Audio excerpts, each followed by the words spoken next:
give a warm welcome to Jeffery Halter. Shoes, women's shoes.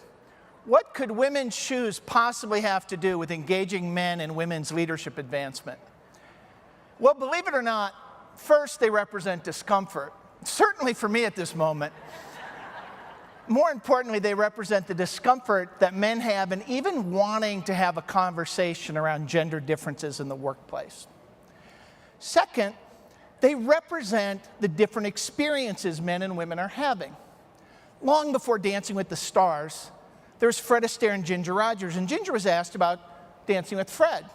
She said, Fred's an amazing dancer, but a woman is expected to do everything a man does, flawlessly dancing backwards wearing high heels.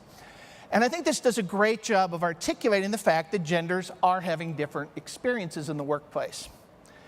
And then if we look at shoes as a representation of leadership, 17 out of 20 pairs still belong to men. 85% of senior leadership. Only 3 pairs belong to women.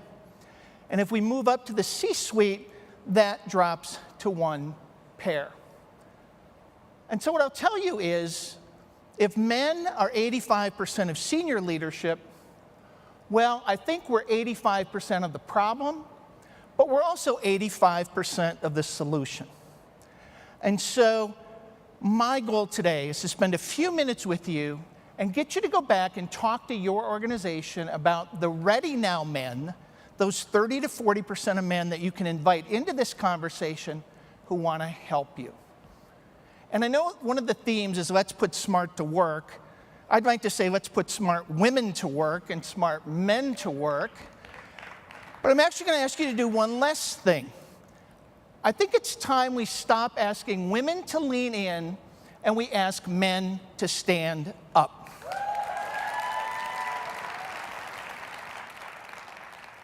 This is not a women's issue. We've heard this. This is an organizational issue. And so what I'm going to do is spend just a few minutes engaging with you on how to have a comfortable conversation around bringing men into this conversation. And so I'm going to get comfortable and talk about the why. When you go back and talk to men, you have to talk in business terms. The why: grow revenue by understanding our customers and consumers better.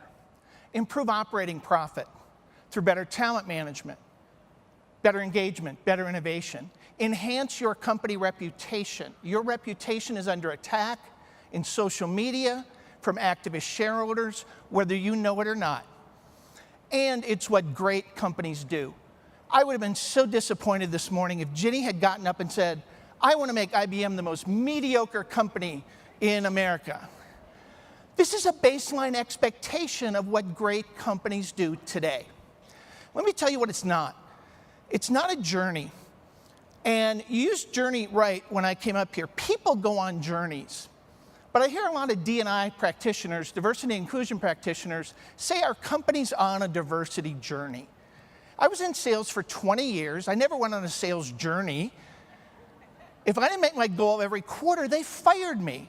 We cannot let this soft speak permeate this really important topic. It's not a nice thing to do. It's not a women's thing. And it's not a men lose, women win. According to NAFE, National Association of Female Executives, in this country, in best-in-class companies, 2 out of 3 promotions are still going to men, and in most companies, 7 out of 8 promotions are going to men. There is no factual proof that men are being disparately impacted by advancing women. Now, I've been a little hard on the men, so I want to acknowledge the men in the room. The 5, 10 men, raise your hands. Give them a hand. Ladies, when you take over, and I know you will, remember, we were here for you, this 50 of us. That being said, this is the last time we should applaud men for showing up at a women's leadership event. It should be an expectation of every leader in the organization. Yes. And I don't mean to pick on men, but as a business person, this is where the opportunity is. Mercer did a report, 3 million employees globally And they said, which employees are the least engaged in diversity and inclusion initiatives? And the results, 39% of middle managers and 38% of men. Again, not to single them out, that's 4 in 10. I think that might be a good number. But as a business person, this represents the biggest gap that I have to close. You don't have to convince women and people of color and other underrepresented minorities that diversity is a good thing. You've got to convince these two groups, and oh, by the way, they're the largest stakeholders in our company. So middle managers and men are critical to driving this change. And oh, by the way, best in class looks like 48%. That's a 25% increase if we do this well. So what do? We engage and leverage women. Companies with more women on board, you know these numbers, 53% higher return on equity, 42% higher return on sales, 66% return on invested capital. Anytime we add women to the mix, we get incremental business results. Yet, we just don't want to talk about adding women at the board. But adding women to the board creates an organization where women are allowed to thrive and to prosper and drive exponential business results. So what do men need to do? 4 simple things. Number 1, listen.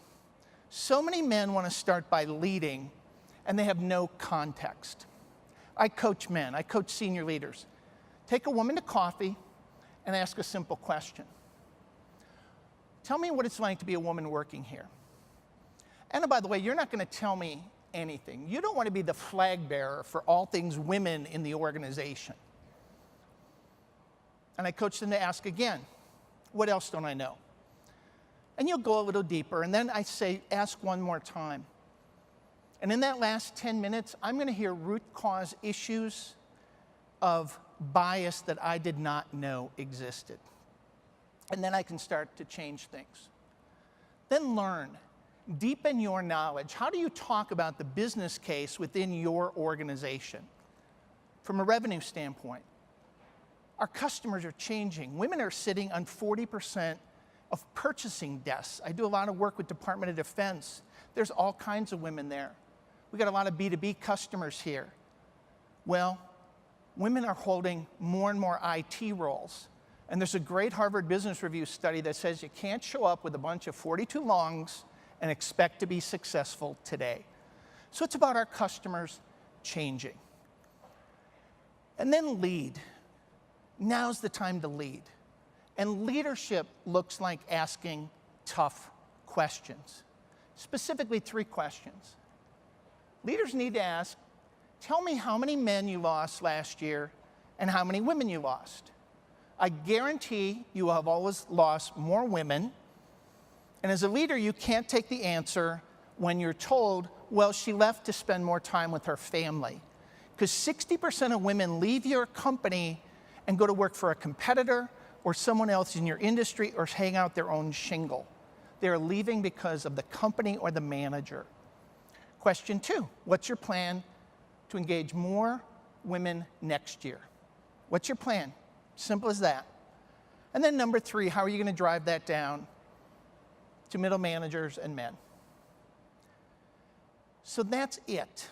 That's the 80% head stuff. You're in a data business. It's about facts. It's about data. This is how we engage men. But advocacy lives in the 20% stuff. It lives in the heart stuff. And this is where will comes in. Advancing women today is actually a lot like diet and exercise. Everybody knows it's a really good idea, and yet we don't exercise and we still reach for the Krispy Kreme. What I have found is will comes from personal accountability, this personal connection, and Patty touched on it. I'm going to take it a little deeper. It's men and women realizing that if we're not advocating for women today, we are betraying our daughters' futures. And I say this because I came to this very late in life. I'm a boomer, and I wanted to raise a strong daughter. I really did. I encouraged her, whether it was soccer or art, music. I made sure my daughter went to a great college. And when my daughter graduates and makes 83 cents to my son, when my daughter is faced with the biases that I know exist in my company, when my daughter has to face Ron down the hall, who I know is a sexist, biased individual, I choose to do nothing. I choose not to advocate for one of the most important people in our lives. The way we're going to drive long-term systemic change for women is to get a bunch of angry fathers to realize the responsibility that they have. Yes, thank you. So what does it look like? It looks like pledging your commitment. Please go to my website. There's no fee for this. Download the Advocating for Women initiative. You print out a form and you sign this. You commit to do one of 10 things, and here's the list of what that looks like. Put your daughter's name on it or a woman in your live's name on it, sign it, and put it up on your desk. It marks you as an advocate. And this visible, symbolic commitment is critical to driving change. And that's how we're going to drive change in this organization and in this company. And it's how we're going to make more money. And it's how we're going to be an employer of choice. So with that, I want you to leave thinking about shoes. Not size 14 red pumps, but all the shoes that our daughters are going to wear and the women in our lives are going to wear. And then go back and talk to the men and the women in their lives, in your lives, about the responsibility that they have. Thank you for your time. You can get a copy of this presentation. Reach out to me. I would love to hear from you. I didn't get a glass of wine brought to me. I didn't come up with one. So you can find me at the bar at the end of this. So thank you very much.